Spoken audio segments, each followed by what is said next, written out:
दोस्तों, अभी तक हमने हेलोएल्केन के पहले लेक्चर का अध्ययन कर लिया है। इसमें हमने हेलोएल्केन क्या होता है, कैसे होता है और किस तरह से हेलोएल्केन का निर्माण होता है या हेलोएरिन क्या होता है इसकी जानकारी प्राप्त की। अब हम इस अध्याय में इस लेक्चर में हेलोएल्केन का वर्गीकरण करेंगे। क्या इस अध्याय में क्या करेंगे? हेलोएल्केन का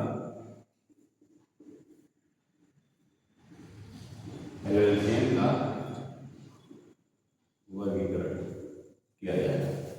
मतलब क्या है, हम बोले तो क्लासिफिकेशन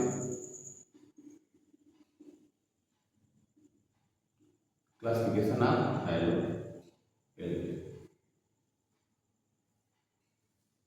अर्थात हेलोएल्केन के कितने प्रकार होते हैं, इन सब चीजों का अध्ययन किया जाएगा।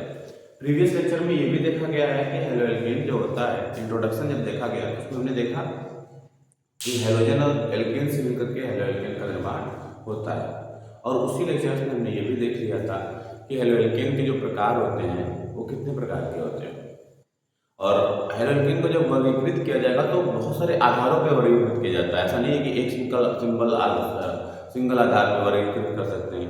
तो हमने वहाँ पे हाइड्रोजन परमाणु की संख्या के आधार पर जब हेलोएल्केन का वर्गीकरण किया था तो हमने पाया था कि हाइड्रोजन परमाणु की संख्या के आधार पर हेलोएल्केन 4 प्रकार के होते हैं: mono haloalkane, di haloalkane, tri haloalkane और पॉली हेलोएल्केन। अब यहाँ पर हम दोस्तों मोनो हेलोएल्केन का वर्गीकरण देखेंगे।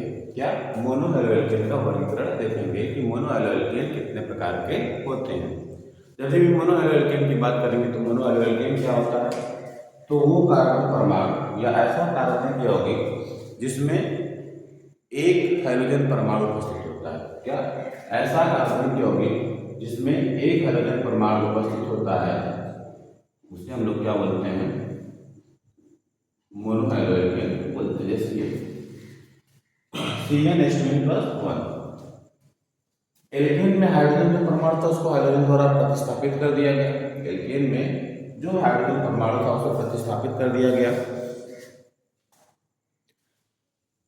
एल्केन में जो हाइड्रोजन परमाणु था उसे क्या किया, प्रतिस्थापित करके एक हाइड्रोजन परमाणु अगर जुड़ता है तो हम क्या बोलते हैं? मोनो हेलोएल्केन बोलते हैं। अब मोनो हेलोएल्केन का एग्जाम्पल अगर देखें, जैसे C2H5Cl। क्या C2H5Cl, इसका नाम एथिल क्लोराइड। कैसे नेमिंग करेंगे हम अगले लेक्चर्स में इसको देखेंगे। आज हमारा ध्येय है हेलोएल्केन का वर्गीकरण सीखना। तो अगर मोनो हेलोएल्केन की बात करें तो मोनो हेलोएल्केन 4 प्रकार के होते हैं। मोनो हेलोएल्केन कुल 4 प्रकार के आपको मिल जाएंगे। सॉरी, मोनो हेलोएल्केन 3 प्रकार के आपको दिखाई देंगे, या सिलेबस में मेंशन है।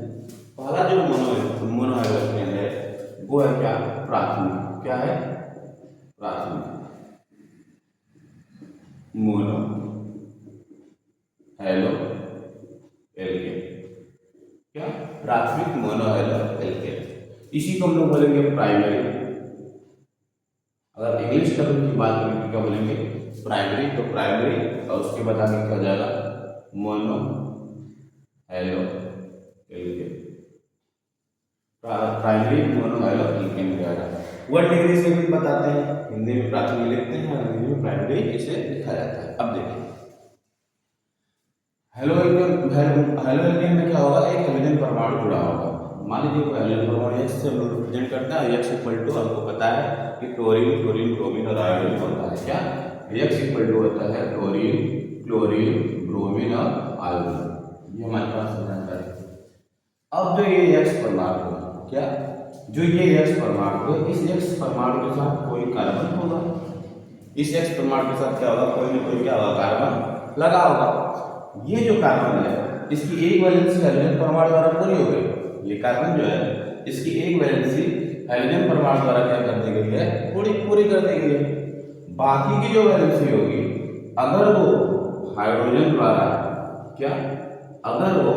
हाइड्रोजन द्वारा या किसी कोई एक वैलेंसी जो हो, चाहिए तो तीनों में से कोई एक वैलेंसी हो, वो किसके द्वारा पूरी की जाए?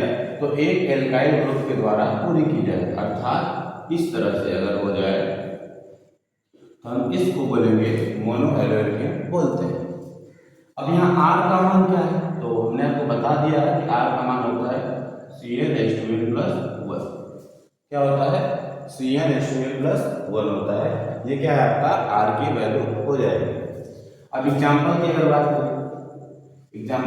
करें, तो ये हो जाएगा आपका कार्बन CH2, दोनों हाइड्रोजन के साथ क्या हो जाएगा आपका CH2, यहाँ पे आप क्लोरीन कर दीजिए और यहाँ पे आप कर दीजिए क्या CH3। ये आपका किसका एग्जाम्पल हो जाएगा, मोनो हाइड्रोजन का, सॉरी प्राइमरी हाइड्रोजन का एग्जाम्पल हो जाएगा। अब इसका नाम की अगर बात करें, उसका जो साधारण नेमिंग जो आपसे पूछा जाएगा, जो आपसे जनरली पूछा जाता है, आईयूपीएससी नेमिंग लिखने के लिए आता है और साधारण नेमिंग से ज्यादातर क्वेश्चन आपको पेपर में मिलेंगे। इसका आईयूपीएससी, इसका जो साधारण नाम हो जाएगा, यहाँ 2 कार्बन है, तो 2 कार्बन को हम एल्काइल ग्रुप अगर होता है तो हम उसे बोलते हैं एथाइल। क्या बोलते हैं, एथाइल। तो यहाँ पर क्या हो गया एथाइल। और यहाँ पर क्लोरीन है, जो भी ऋणात्मक होता है हम जानते हैं, जो भी ऋणात्मक होता है वो आइड, एट और ईट के रूप में चेंज होता है। यहाँ पे क्लोरीन है तो क्लोरीन किसमें परिवर्तित हो जाएगा, क्लोराइड के रूप में परिवर्तित हो जाएगा। इसका नाम क्या हो जाएगा, एथिल क्लोराइड। अगर हम इसके और एग्जाम्पल की बात करें तो यहाँ पे आपको बस वैल्यू क्या करना है, आर का वैल्यू क्या करना है, चेंज करना है। और आर का वैल्यू जो आर में एन है, CnH2n+1 में एन जो है वो एन कुछ भी हो सकता है, 1 2 3 4 5 6 7 8 हो सकता है। और जो ये कार्बन है हमारा, जिस कार्बन के साथ हाइड्रोजन परमाणु जुड़ा हुआ है, जिस कार्बन के साथ हमारा हाइड्रोजन परमाणु जुड़ा हुआ है, उसकी बाकी की जो दो वैलेंसी होगी वो आपका हाइड्रोजन परमाणु द्वारा पूरा होगा। अगर ऐसा होता है तो उसे क्या बोलेंगे, प्राइमरी हाइड्रोजन बोलते हैं। क्या, प्राइमरी मोनोहाइड्रोजन बोलते हैं। ठीक, तो ये आपको समझ में आ गया होगा।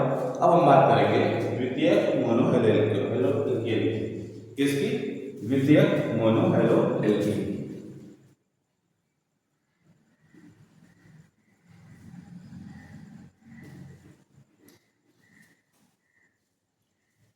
किसकी बात करनी है, किसकी जानकारी, द्वितीयक को 2 डिग्री से दिखाते हैं, द्वितीयक को 2 डिग्री से भी दिखाते हैं और इसे हम लोग हिंदी में द्वितीयक लिख सकते हैं, द्वितीयक मोनो हेलो एल्केन, या इसी को हम क्या बोलेंगे इंग्लिश में सेकेंडरी।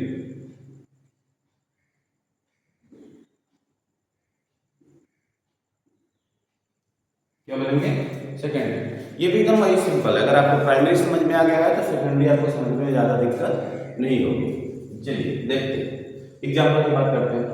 वह कार्बन परमाणु, वह कार्बन परमाणु जिसके साथ हाइड्रोजन परमाणु जुड़ा हो, क्या, वह कार्बन परमाणु जिसके साथ हाइड्रोजन परमाणु जुड़ा हुआ हो, उसकी 2 वैलेंसी एल्किल ग्रुप के द्वारा अगर पूरी की जाए और 1 वैलेंसी या 1 संयोजकता हाइड्रोजन परमाणु द्वारा पूरी की जाए तो उसे हम क्या बोलते हैं, सेकेंडरी या द्वितीयक मोनोहाइड्रोजन बोलते हैं। जैसे ये कार्बन परमाणु, इस कार्बन परमाणु के साथ मान लीजिए X जुड़ा हुआ है, क्या जुड़ा हुआ है, X, तो ये मेन हो गया। और इस कार्बन परमाणु के साथ क्या, इस कार्बन परमाणु की बाकी 3 वैलेंसी बची होगी, एक वैलेंसी X के साथ पूरी हो गई।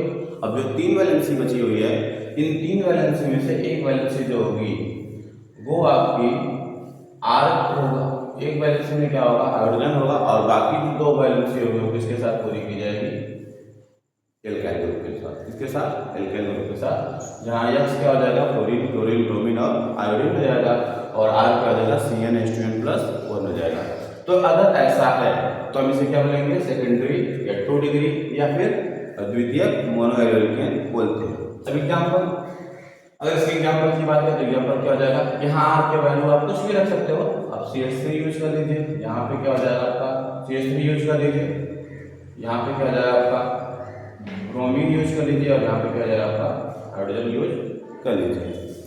तो अगर देखेंगे तो यहाँ पे क्या है, CH3, ये जो कार्बन परमाणु है, इस कार्बन परमाणु की जो 2 वैलेंसी है, एक है CH3 और एक है CH3।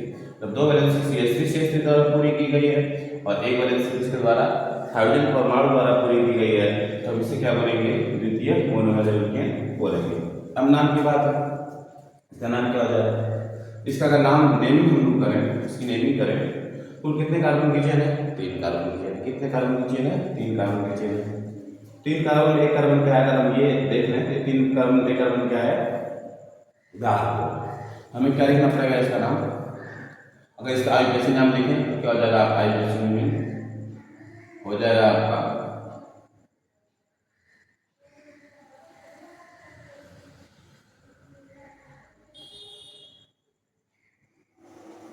इसकी और किसी ने की अगर बात करें तो क्या हो जाएगा 2 ब्रोमो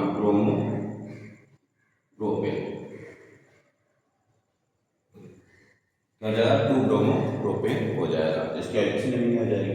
नॉर्मली से अगर बोलना होगा तो क्या बोलेंगे क्या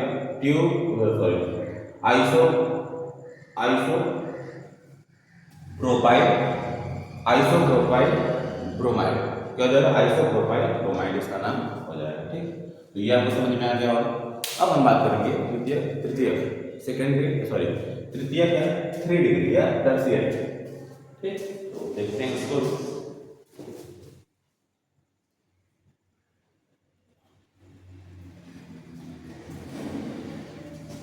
चलिए 3 डिग्री या तृतीय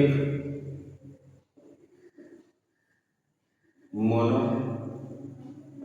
हैलो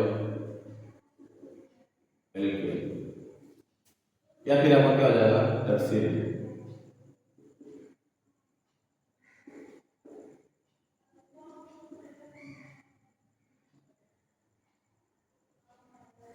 क्या हो जाएगा तृतीय मोनो हैलो एल्केन। अब इसमें देखिएगा तो ये अगर आपने प्राइमरी और सेकेंडरी समझ लिया है तो इसको समझना अत्यंत ही क्या है आसान है, बहुत ही आसान है, सेम टू सेम होगा। अब इसमें क्या करेंगे, जो कार्बन परमाणु था उस कार्बन परमाणु का एक वैलेंसी आपका हाइड्रोजन परमाणु द्वारा पूरा होगा, क्या एक वैलेंसी आपका हाइड्रोजन परमाणु द्वारा पूरा होगा, और बाकी जो शेष संयोजकता या वैलेंसी है वो शेष संयोजकता या वैलेंसी अगर एल्काइल ग्रुप के द्वारा पूरी कर दी जाए, किसके द्वारा एल्काइल ग्रुप के द्वारा पूरी कर दी जाए, तो हम ऐसे कार्बनिक यौगिक को तृतीयक या 3 डिग्री या टर्शियरी मोनो हैलो एल्केन बोलते हैं। क्या मुख्य कार्बन परमाणु जिस कार्बन परमाणु के साथ हाइड्रोजन जुड़ा हुआ हो उसकी शेष वैलेंसी, क्योंकि हाइड्रोजन की वैलेंसी एक होती है तो एक कार्बन की वैलेंसी इसके द्वारा साझाई से पूरी हो जाएगी, बाकी जो शेष वैलेंसी शेष संयोजकता जो है वो एल्काइल ग्रुप के द्वारा अगर पूरी कर दी जाए, एल्काइल ग्रुप तो आर ग्रुप के द्वारा अगर पूरी कर दी जाए तो ऐसे को हम क्या बोलेंगे टर्शियरी या 3 डिग्री मोनो हैलो एल्केन बोलते हैं। अब इसके एग्जाम्पल की अगर बात करें, इसके एग्जाम्पल में क्या हो जाएगा, आप यहाँ पे आर का मान हम अगर CH3 ले रहे हैं तो ये जरूरी नहीं कि आप CH3 ले लो, यहाँ पे आप C2H5 ले सकते हैं, ये कार्बन हो जाएगा, यहाँ पे आपका CH3 हो सकता है, यहाँ पे आपका CH3 हो सकता है, और यहाँ पे क्या हो सकता है ये क्या, तो ये क्या ले सकते हैं हम यहाँ पे आयोडीन, ये क्या हो जाएगा 3 डिग्री एल्केन हो जाएगा। अब इसकी नेमिंग की बात करें, तो ये आपका लंबी श्रृंखला हो जाएगा, यहाँ से आप नंबर डाल दोगे और अगर देखेंगे तो क्या हो जाएगा आपका 2 आइलो हो जाएगा, 2 आइलो और कुल कितने कार्बन का, और क्या हो जाएगा 2 मेथिल, और कार्बन की कुल संख्या है 4, तो हमसे क्या लिखेंगे ब्यूटेन, क्या लिखेंगे ब्यूटेन। तो ये आपका ऐसा क्या हो जाएगा IUPAC नेमिंग इसका नाम हो जाएगा। इस तरह से क्या होगा आप मोनो हैलो एल्केन के वर्गीकरण को देख लेंगे। अब एक और वर्गीकरण आपके पास आपके बुक में दिया हुआ है, वो है संकरण आधारित, या C और X जो है उसके बीच में कौन सा बॉन्ड, या C जो कार्बन परमाणु है जो हाइड्रोजन से जुड़ा हुआ कार्बन परमाणु की उसका संकरण क्या होता है उसके आधार पर इसमें डबल बॉन्ड ट्रिपल बॉन्ड इसको क्या करते हैं, इन सब चीज़ों को हम नेक्स्ट लेक्चर में देखेंगे।